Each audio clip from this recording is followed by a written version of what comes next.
Why are flights so expensive? Because having a multi-million-dollar plane that burns a pound of fuel per second with a crew of attendants and 2 highly skilled pilots costs a lot of money.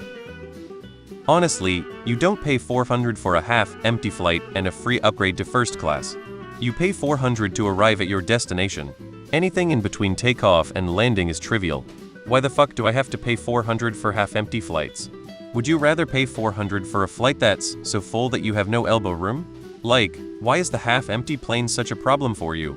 Flights are expensive because the half-empty flights still need to fly. The planes need to make it to their destinations to be flown to the next scheduled destination. They are able to price discriminate based on the class of seating and the time before the flight.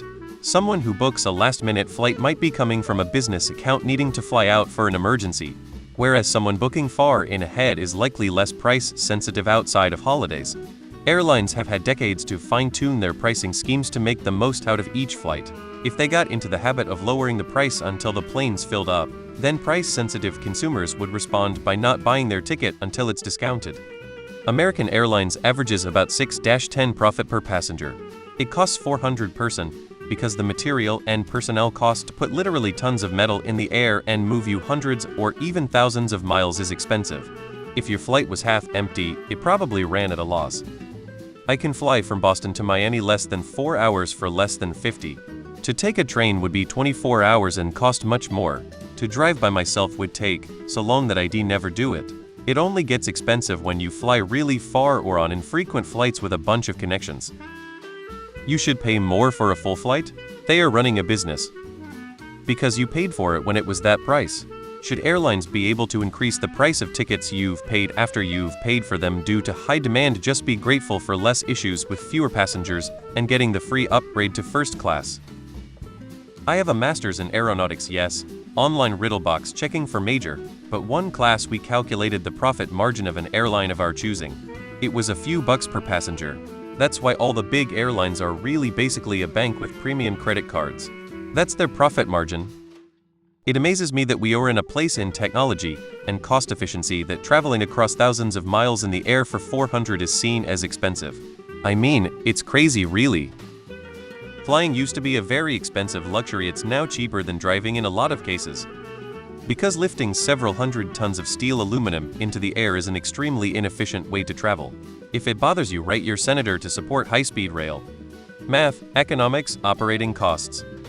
Are you aware planes, fuel, personnel, and maintenance are not cheap? The plane is tens of millions, if not more depending. A 767 cost around $12,000 an hour to fly. Jet fuel is anywhere from 5-9 a gallon depending on where you are, and a burn of around 1,200 gallons an hour depending on 767 variant.